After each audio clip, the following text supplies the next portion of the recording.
So hello everybody, bonjour tout le monde, dagaho, and welcome to the Canadian Chamber of Commerce in Hong Kong and the Hong Kong Canada Business Association 7th Annual Transpacific Entrepreneurial Conference. I'm Jeff Nankivell, the Consul General of Canada in Hong Kong. We've been a longstanding supporter of this conference over the last now 7 years, and I'm delighted to be here with you in our Exchange Square studios with guests also from across Canada.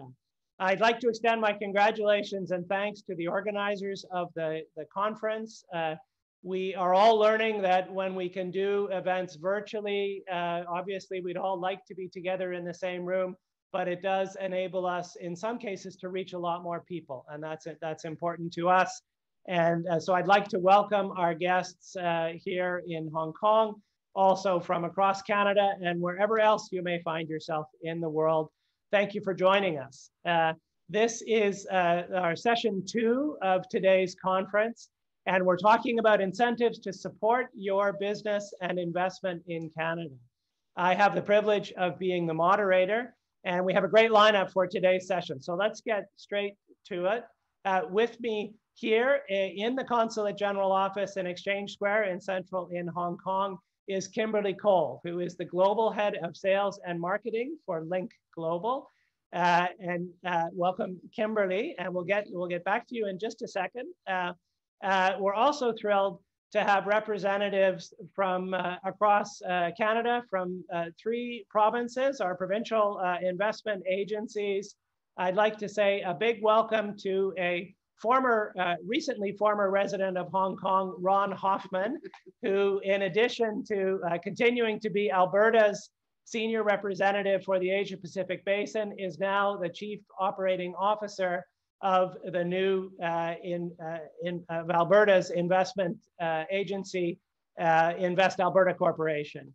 J'aimerais aussi dire un grand bonjour et bienvenue à Claire Yu. A big welcome to Claire Yu, who is the director for Asia Pacific and the Middle East at Quebec's provincial investment agency, Investissement in Quebec, and joining us today from Montreal. Hi, Claire. Oui, bonjour, hi. And finally, in Toronto, we are joined by John Thomas, who's the team lead for Europe and Asia for foreign direct investment in the Ontario government in the newly branded Invest Ontario agency. Hi to you in Toronto, John. Hi, everybody. And extra special thanks to all of you for joining us in the evening where you find yourself in Canada. During the session, for those of you joining us, we really encourage you to submit questions to us via the chat box, and we'll do our best to get answers to you on all your questions. But let's get started. And I'd like to say again, a big welcome to Kimberley, who's been a friend to the Canadian Chamber of Commerce here in Hong Kong and well known to the Canadian community here, and formerly played a leadership role in Thomson Reuters here in Hong Kong, a great Canadian company. But Kimberley, now you are with Lynk. And I'd like to, first, it's been a year now since you joined Lynk. And I think it'd be great if you could tell us a little bit about the company and what you're doing. Sure. Thank you very much for including me in this great forum, and great to actually be in a relative face-to-face environment. So let me tell you a little bit about Lynk. We are a knowledge as a service platform. Peggy Choi, our CEO, founded the company in 2015. And I guess we're really looking to transform the way that our customers can access the answers and the knowledge that they need. So I guess traditional players in what is known as the expert network industry have fairly manual processes. A lot of it's very email driven. We are really transforming that with a technology platform. So we're there for, I guess we look at it in 3 pillars. We say there's people who want to seek knowledge, there's people who want to build knowledge, and there's people who want to share knowledge. So our platform enables all of that capability. very tech driven. We're looking at using artificial intelligence to match the correct experts with the projects. And we have a range of different customers who use the platform. So everyone from asset managers, hedge funds, investment managers doing due diligence projects to corporates who are looking at both M&A as well as strategy and go-to-market scenarios. So yeah, we kind of position ourselves as a very global firm, and we do have offices in now 8 locations with Canada. And but we are also, regularly kind of told by our customers that we're best in Asia because of our born and bred here. That's fantastic. So as a global, rapidly growing global platform, you've made what in my view is an excellent choice to set up an office in Toronto. So can you tell us a little bit more about how you came to that decision and what you see yourself getting by setting up in Toronto? Yeah, I guess there's a couple of criteria that we were looking for, and obviously talent being one of the fundamental decision points, I guess, for us. And being a technology-based platform, so our CTO actually sits in New York, so he was sort of also key to sort of where we were looking at where we could best get talent. We do have multiple technology centers around the world, one being in India. We have some developers here, but then we needed a base in North America. We also wanted to expand our customer service teams in North America. And so, Canada was seen as the right choice. I guess it is from that skills base where we could see that we could get strong technology skills, as well as the diversity of the people that we could get, both from language and other broader diversity kind of characteristics. And diversity, I would say, is also one of the kind of key foundational pillars for the company. Peggy and the rest of the organization is very passionate about that. And I guess we look at it in the most broadest sense. Being a knowledge company, being a company that connects customers to expertise, we believe fundamentally that diversity of thought is really crucial to making the best decisions. So even companies who have a lot of internal expertise to evaluate propositions, to evaluate opportunities, needs to diversify, and have other opinions brought into that decision. So multiple angles there, but really I'd say the expansion was access to talent, ease of doing business. It was a lot easier for us on multiple levels, even if we wanted to, if we could, fly staff in and out for different assignments, we thought would be a great additional hook, I guess, even for our own staff from a development perspective. But yeah, talent and diversity, I'd say, and ease of doing business were really key for us. Okay, well, this is something that we hear about here in our work a lot.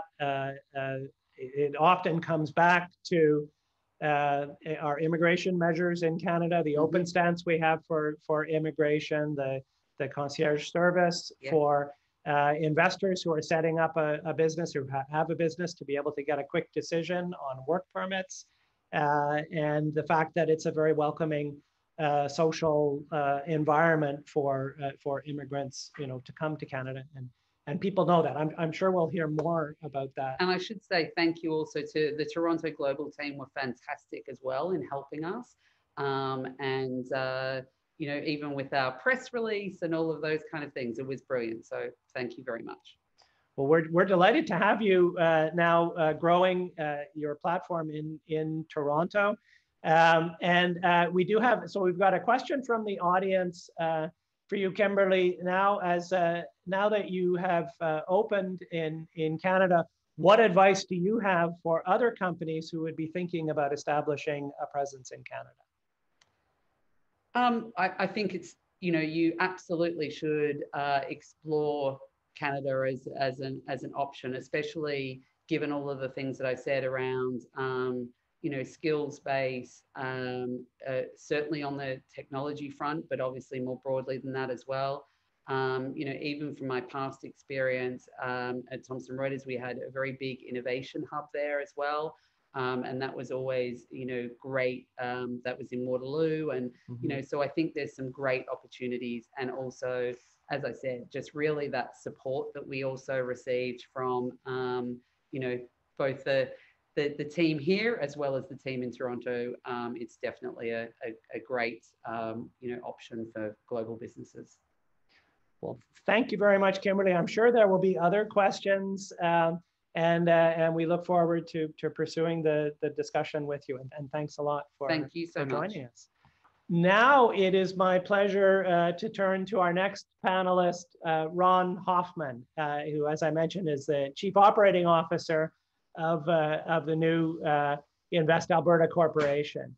So Ron, thanks again for joining us. I think our viewers know that you have in Alberta, in a time that's been tough around the world, it's really been particularly tough in Alberta with the double whammy of already low prices for energy products, then exacerbated by low demand globally for energy products or for oil and gas products due to the global pandemic. So it's been a tough time, but I think it's also been a time in Alberta it's stimulated a lot of really innovative, creative thinking. And I know you've been deeply engaged in this as the representative of Alberta to Asia Pacific, and now back in Alberta with Invest Alberta.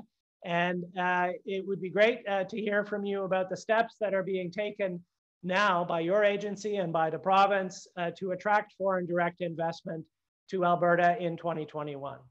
First of all, Kimberley, welcome to Canada. We're delighted to see you setting up in Toronto. It's a great city, and we look forward to, as Albertans, helping you grow in the country and doing everything we can to help Lynk be a success. And this is my 6th consecutive Transpacific entrepreneurship conference. It's a delight to be back. I look forward to being there in person again next year. And it's great to be connected, Jeff, with you and your very capable, energetic team and the Chamber and all of my friends in Hong Kong. But now back to the very important question you just asked.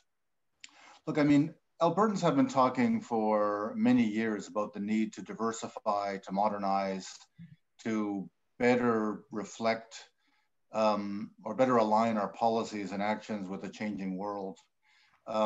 You're absolutely right that we've been hit pretty hard. Others have too. Hong Kong has had its own double whammy with the tourism sector and luxury retail sector hit on top of everything else. So Hong Kongers know what it's like to have a little bit of a perfect storm hitting them. But you're also right that that has been an opportunity that Albertans are seizing. I think if there's been any residual complacency in our province about an energy sector bouncing back and everything returning to the good old days, I think that has been shaken off for good. It's also prompted a really close look at what we're strong at, what we need to do better. And it's prompted a whole series of government reforms, including the standing up of this agency, the movement of our international office network under this agency, and we've started very rapidly reforming and refocusing it, including in Hong Kong, Singapore, China. Asia will continue to be really important for us. But the two main outcomes are, one, the government has accelerated a number of forms that will be of interest to investors. We have accelerated the corporate tax reduction to be dramatically the lowest in Canada. The consensus has been reaffirmed to not have a provincial sales tax, to not have payroll taxes, not have capital taxes. So from a structural competitiveness point of view, those kind of fiscal measures combined with a serious red tape reduction exercise for businesses means that we think we're, on a structural way, really one of the most competitive jurisdictions in North America for new business to start or for existing businesses in great provinces like Montreal or Toronto to expand. We've also taken a hard look at where we're strong and where we need to do some work. And I think we've come to a very kind of optimistic conclusion that our energy sector still has a great deal of potential and role to play for Alberta, for Canada, for the world. And in many ways we can grow it, whether it's LNG, geothermal, now hydrogen, petrochemicals in many ways has become even more competitive with lower ample feedstocks. But we've also identified areas where I think we haven't really told the story about where Alberta is strong. The digital economy with one of the strongest AI capacities in North America for machine learning. And I noticed that Kimberley also mentioned digital and AI. So we're hoping that we can help Lynk and others. But the tourism sector, where we think we can double tourism to Alberta in the next 10 years or so, and that will require investment. Food production, we've kind of taken for granted that we're one of the biggest, safest, highest quality food producers on the planet. And there's so much more we can do in areas like plant protein. Aviation and logistics, we're a natural place for expansion, for e-commerce, for warehousing, for movement of goods and people. So we have half a dozen sectors that we want to present to the world. We have the people that are going to be tasked to do it. And I guess if I have one message to say for those who don't know Alberta, because we haven't told the story well enough, when you come to great cities like Montreal, Toronto, Vancouver, as you should, please also consider Canada's 4th and 5th largest cities, which are Calgary and Edmonton. Jeff, you saw the hospitality when you came here not long ago. We are now going to provide that same hospitality to any investor coming to our province. So we're set up with a concierge ability, a focus, a strategy, and lots to offer. So thanks for asking the question. And you're right, double whammies can have a silver lining. One of them is that we're getting our act together. Okay. Well, I think we're going to be hearing more on that theme from our other provincial guests. And I'd like to turn now to Claire Yu in Montreal, speaking for Investissement Quebec. And Claire, the global pandemic has created so many challenges, but we know also there are good news stories, and there are some very positive investment experiences continuing, and it would be great if you could share some of Investissement Quebec's experience with us today. Yeah, thank you very much, Consul General. Indeed, globally speaking, the FDI flows have decreased in 2020 for obvious reasons, and the impact on different sectors varies. Some badly hit industries will likely take years to get back to their pre-pandemic normal.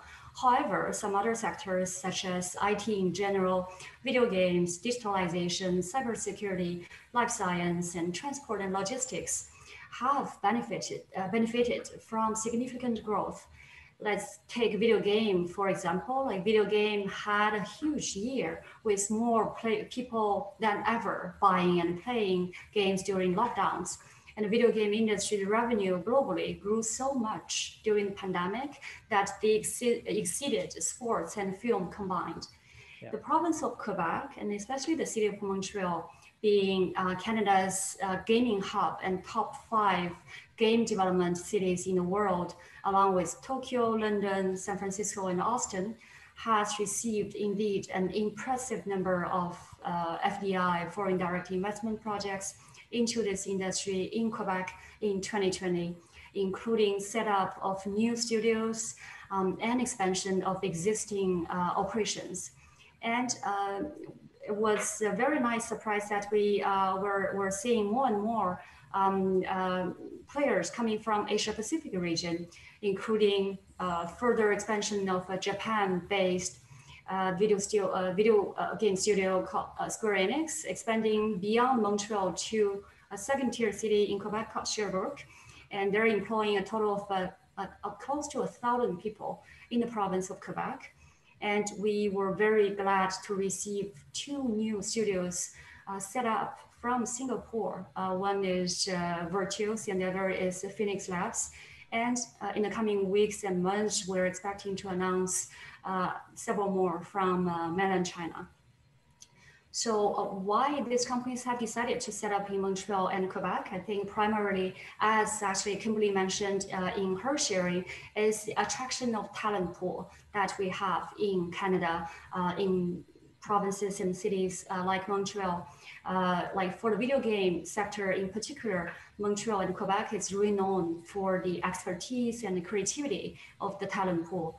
Like we all know about Ubisoft, and like since Ubisoft came in town about 25 years ago, and the entire industry has been built around this key player, and then which attracted many other world leader coming to set up and to be part of this creative and artistic culture. There's also a very diversified and collaborative ecosystem, as we see like in other sectors and in other parts of Canada as well, and including the presence of global companies in visual effects and VR, AR, and IP. I would say in addition to access to talents and the ecosystem support, companies can also benefit from one of the most competitive operating costs in North America, in the province of Quebec, and also a very generous tax credit offered by the province of Quebec. It's called Multimedia Tax Credits. Like just to give you an idea how generous it is, it's a very unique offer from the province of Quebec and directly administered by Nankivell that can cover up to 37.5% of the labor cost. And we also mentioned very briefly VFX, visual effects. In fact, we do have in Montreal a company from Hong Kong. Name is Digital Domain. So this company's global head office is listed in Hong Kong. And this company is, the production, the office is located in the States, in California, and it's a pioneer in the VFX industry behind films such as Titanic. This company officially opened its Montreal studio prior to the pandemic, adding another 150 employees in order to further strengthen its North American operations.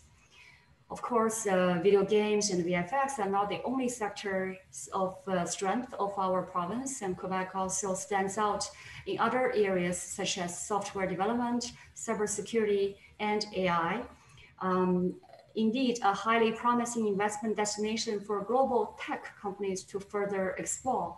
And we're here along with partners from the federal government and with other provinces to help the companies in the audience to evaluate these opportunities and walk you through the setup process. Well, thanks. It's very exciting, and it's maybe a bit of good fortune that Quebec, along with some other places in Canada, is very well positioned in particularly in video gaming sector, which is one that we know has really taken off in the year of the pandemic. And I think this is a trend that is going to draw a lot more talent and investment to Quebec and to other parts of Canada. So let's turn now to John Thomas in Ontario with Invest Ontario. And John, I know we hear a lot these days about a big push, a lot of momentum in Ontario to build out the platform in Ontario as a center for the future of manufacturing. And I wonder if you can share a bit with us about that. Thanks, Jeff. So Ontario has been really focusing on manufacturing. As you know, when COVID-19 hit, I think it was an awakening for many jurisdictions in terms of local PPE production. Ontario saw this need and made a strong focus on having more PPE production here. And because of this reason, more innovative businesses are receiving financial support today through the newly Ontario Together Fund to retool their processes and increase their capacity to make PPE.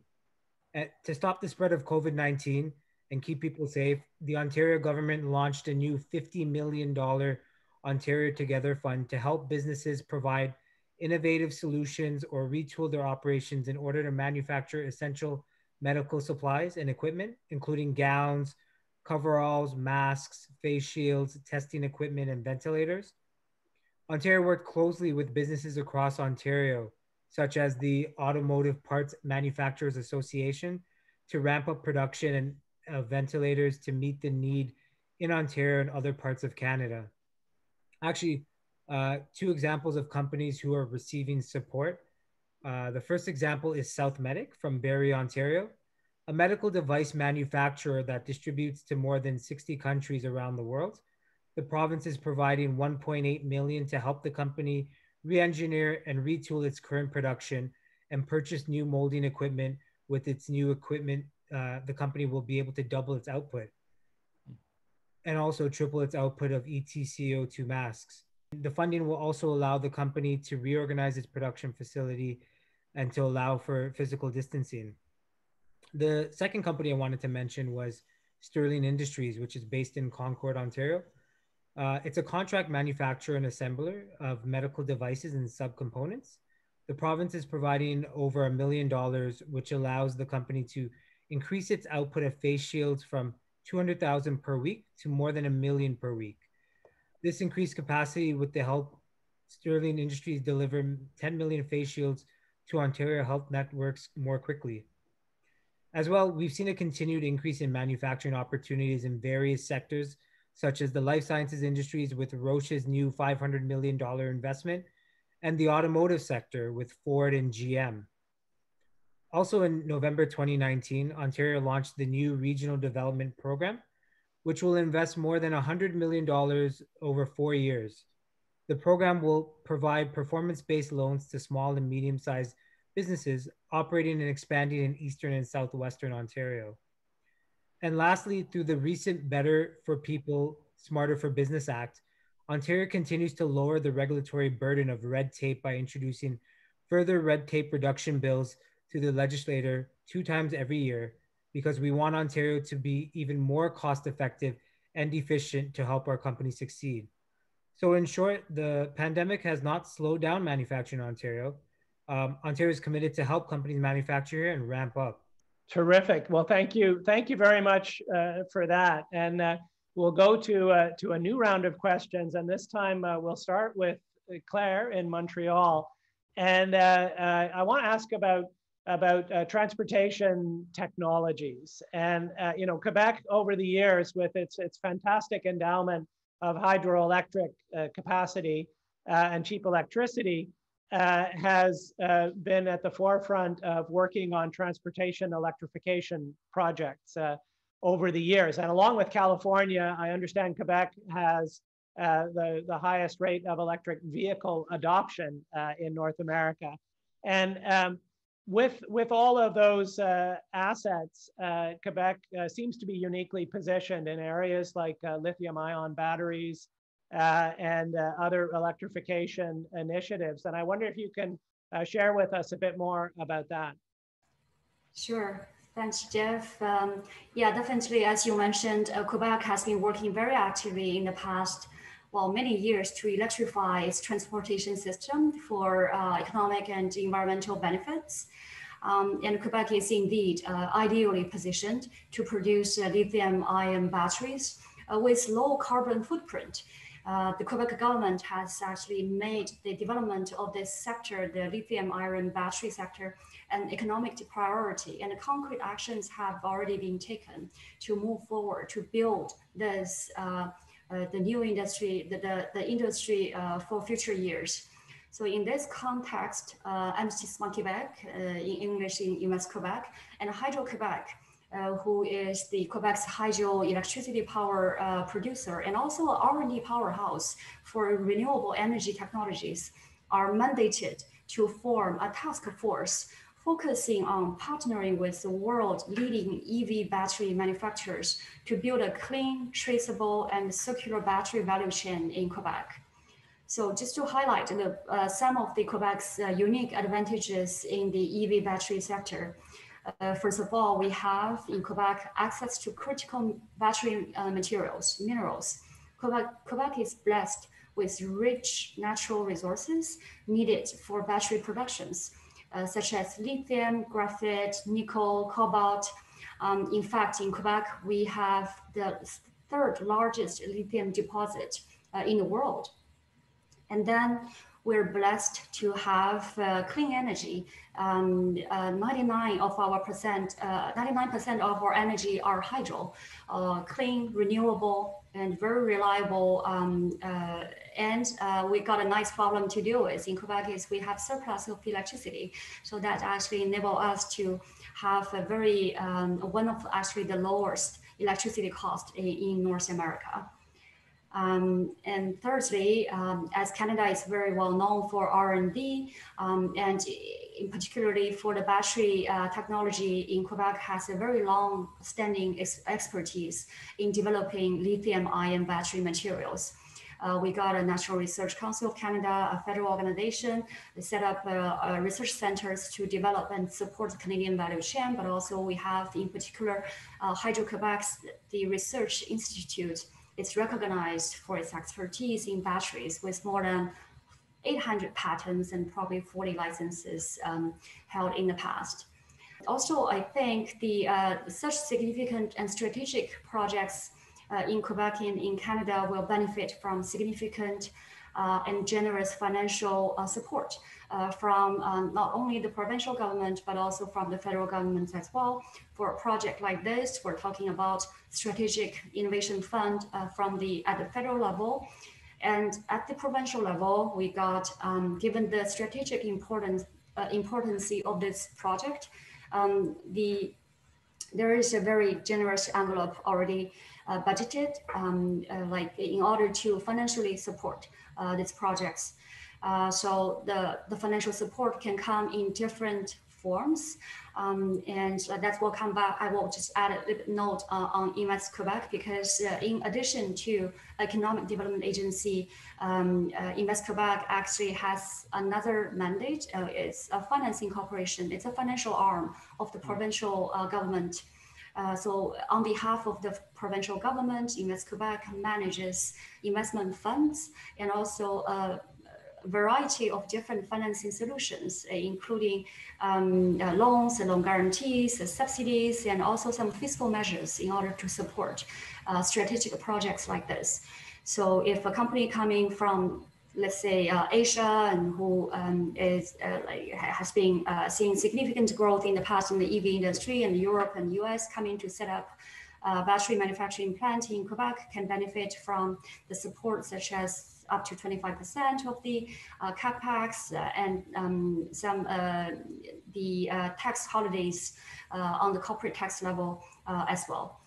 And also the other advantage that I just want to highlight is like setting up the battery manufacturing plant in Quebec can also benefit from the strategic location of the province of Quebec, having easy access to major EV OEM markets in North America and also in Europe.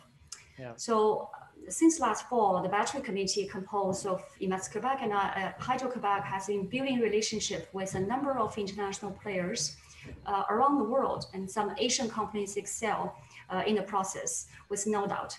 And Hong Kong is the Asia Financial Center. So this could be an interesting opportunity for investors from Hong Kong and other parts of Asia, like for companies like you in the audience, and please feel free to contact us or through the consulate after the event. And Claire, that's a great segue for me. A minute ago, you were talking about the complementarity. You know, you've got batteries to go into vehicles, and I want to move to the heart of the vehicle manufacturing business in Canada, in Ontario. You know, Southern Ontario has a heritage of automotive manufacturing that goes right back to the beginning of the last century and to the birth of the auto industry in North America, and has continued to be, you know, at the core of the North American auto manufacturing, and now with a huge influx over the last several decades of integration with Asian auto manufacturers coming into the supply chain. So, John, I wonder if you can say something now about Ontario and the electric vehicle sector. Definitely can. So to start, Ontario has all 5 major automakers building vehicles here. So we have Fiat Chrysler, Ford, General Motors, Honda, and Toyota, as well as truck manufacturer Hino.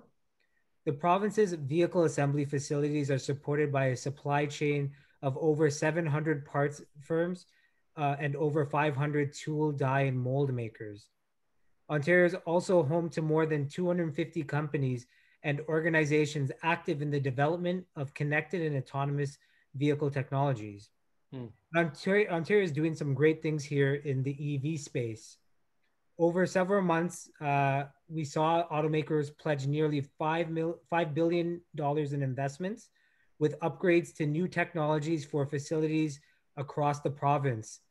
And these investments will be critical to the long-term sustainability of the sector and will help bolster the auto parts supply chain, meaning a positive outlook for the workers and their families who rely on the good jobs and the industry provides. The Ontario government is matching a $295 million investment with the federal government to retool Ford's Oakville Assembly Complex into a global hub for battery electric vehicle production.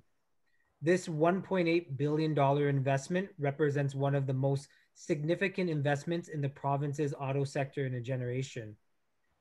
Ford's Oakville plant directly employs over 3,000 people and will be modernized with a flexible manufacturing system able to accommodate multiple battery electric vehicle models. It will also include the installation of a battery pack assembly line, and the Oakville Assembly Complex will be one of Ford's highest volume battery electric vehicle plants in North America, with the first electric vehicles expected to roll off the production line in 2025. Also, GM said it plans to invest $1.3 billion in its Oshawa plant, with the expected hiring of about 1,700 workers. Fiat Chrysler is planning a major retooling of its Windsor assembly plant for more electric vehicles. We have over 1,400 public charging stations, as well as leading companies and universities developing innovative electric vehicle products. The Ontario's industry academic partnerships in electric vehicles include the University of Toronto's Electric Vehicle Research Center, McMaster's Automotive Research Center, and the University of Windsor's Center for Hybrid Automotive Research and Green Energy. And lastly, Ontario is also known for its mining industry. We have approximately 40% of all nickel in Canada, which is produced here in Ontario. And we also have advanced stage lithium, cobalt, and graphite projects underway here in Ontario. So to summarize, Canada is becoming a leader in the EV space, and Ontario is seeing its share, and we expect this industry to grow quite quickly. Thank you so much, John. I think it's terrific that we have a chance to showcase for people watching the panel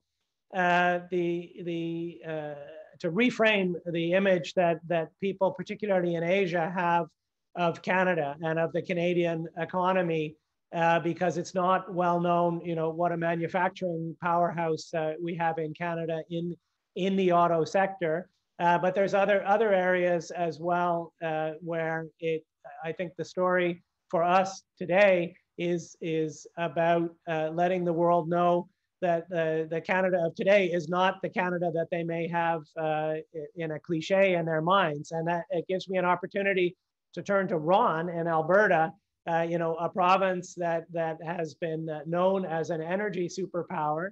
But Ron, I know in Alberta, with the incredibly deep technical capacity, the universities, the colleges, the highly educated and young workforce in Alberta is this platform to do incredible things in all kinds of sectors. And it would be great to hear from you about new developments outside of the energy sector in emerging technologies, building on that platform in Alberta. Sure. So, but let me begin by congratulating Claire and John on what their provinces are doing. I mean, Albertans fundamentally believe that if something's going well in one part of Canada, all Canadians benefit. I know that's something that you've said many times. We share that, and it's exciting to see what's happening in transforming economies in Quebec and Ontario. But going back to a kind of a changing Alberta, it's interesting. Our organization is 6 months old. We really started hiring in earnest beginning in end of November, early December. We've got some absolutely fabulous private sector experts working for us. I had thought initially that it would be kind of slow standing up in the middle of a pandemic. We are actually run off our feet with investors, consultancies, banks, law firms, private equity firms coming to us. And it's resulted in a kind of a bit of a rethink in terms of where we need to put our energies going forward. And areas, for example, like business and financial services. We have some of the best Class A available space in great cities like Edmonton and Calgary, right downtown at an extraordinarily available or affordable price. We have some of the best value for money housing anywhere in North America. We've also got this incredible lifestyle with the Rocky Mountains right next door to our cities. And I'm sitting in the lower level of my cabin in the Rockies right now. And I can get here in half a day. It's so for those reasons, as well as the 28 universities we have, you're right. We actually have something we haven't really told the story of very loudly. We have the best educated population in Canada and the youngest overall population in Canada. We also have talent that comes to Alberta and stays, or grows up in Alberta and stays. So companies who are in the R&D center or in the R&D technology innovation field are realizing that they can be in dynamic, thriving cities, do big R&D centers right downtown where the services are and the transport is and young people want to live. And they can find the talent here, or if they need specialized talent, the talent will come here. So between financial and business services and innovation technology firms, we have, with those two sectors alone, we're finding ourselves basically on phone calls and video calls all day long, talking to firms that are growing, globalizing, and looking at Alberta. But we're also, we don't want to talk about the energy sector, but we have so many private equity firms and specialty companies and investors looking at our renewable energy, at our new energy, whether it's wind, solar, hydrogen, or geothermal. We have so many expressions of interest because a lot of people see the potential here. Maybe I'll just sort of leave it at those three for now because I don't want to talk too long, but I do want to tell John I've got some news for him so he can take credit after this call for a corporation setting up a new Toronto operation, and that's Invest Alberta Corporation. We're going to set up in Toronto because we have so many calls coming from there that it's just going to be so much easier if we're just there in person. And we don't believe in poaching, right? We believe in having a strong Toronto and a strong Montreal. But we have so many companies that are already in Toronto and growing because they're successful there. So they want to have a Western North America headquarters, or they're realizing that they have 1,000 back office jobs with people that are having a hard time getting homes, and they just see this as fundamental to their overall, welfare. So they're looking at moving some of those operations to places like downtown Edmonton and Calgary. We're going to grow in Silicon Valley because we have Seattle, Silicon Valley, Austin, Texas. We're going to be present in all those places because we have so many high-tech firms looking at us for all the reasons I'm talking about. And our next offices are going to be Toronto, New York, the US, Dubai. We're signing a contract to set up an operation next week. We've just hired a fabulous senior business leader that's going to expand our operation in Singapore. And Hong Kong will remain really critical for us because of innovation, business services, fintech, green energy. So we're really bullish about the relationship we're going to have in Hong Kong. We have Joanna Chan there running our office. We're going to expand that office. We have maintained all of our China offices because 2/3 of Chinese investment in Canada is in Alberta, and we see so much more potential to grow it in new sectors. It's an exciting time. I don't think I'm going to be retiring anytime soon because I'm having too much fun. And I look forward to seeing John in Toronto. Hey, just to jump in there, when you mentioned you're expanding and you're growing in Toronto and New York and Dubai, I hope you saw the smile in my face because I was actually excited. We have Ontario here, we have Quebec, we have Alberta, but in the end, we're all Canada, and I'm happy to see our regions grow, and I'm happy to see what Invest Alberta is doing. And when you do come to Toronto, coffee's on me. Well, that's a fine offer, John, because coffee is not cheap in downtown Toronto, unless it's going to be in your study at home. And I think that's a fantastic note to kind of tie it up. I know if I can speak for the three of you, you all have offices in Greater China. You all are very active in the region here, and all three governments and agencies work very closely with our Trade Commissioner Service of the federal government across Canada and here in the region, and especially here, our team of 18 dedicated trade and investment professionals, trade commissioners, working in our office right here where I'm sitting in Hong Kong. As a way of wrapping up, I would just like to remind people watching the panel, if you're in Hong Kong or you're in Asia, these provinces have offices. We have other provinces of Canada with offices, and I think it's been great as a sample to have three provincial investment representatives here. But of course, there are others across Canada and also in offices in the region. And I think one thing for me that really comes out of the conversation is the incredible diversity, the complementarity of the Canadian economy.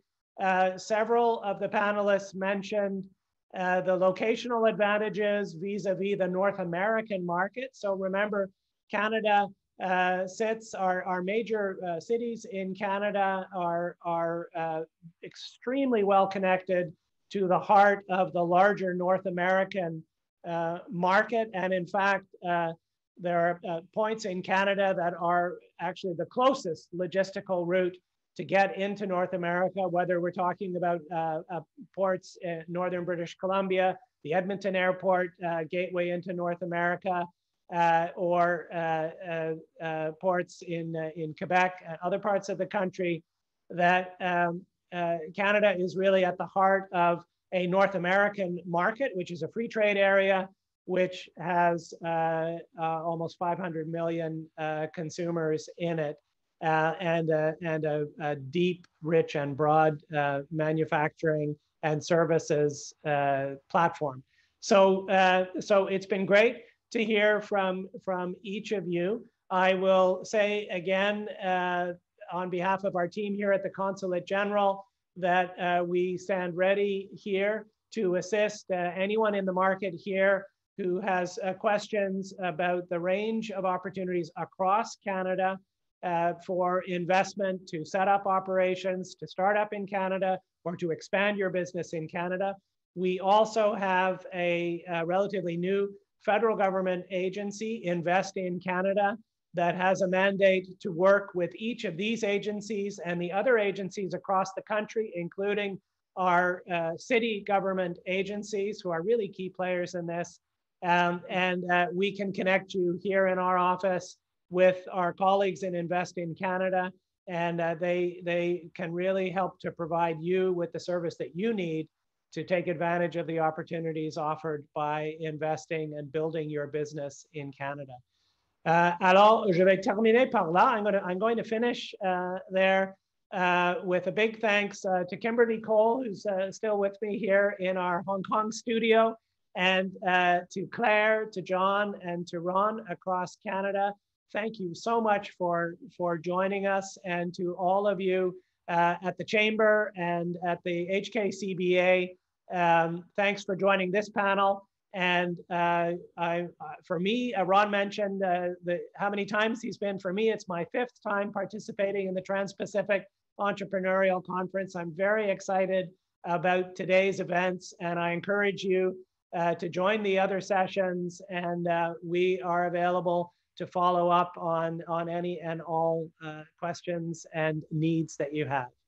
So thank you very much to all of our panelists, and we wish you a good evening and a good day to everybody who is here in Asia.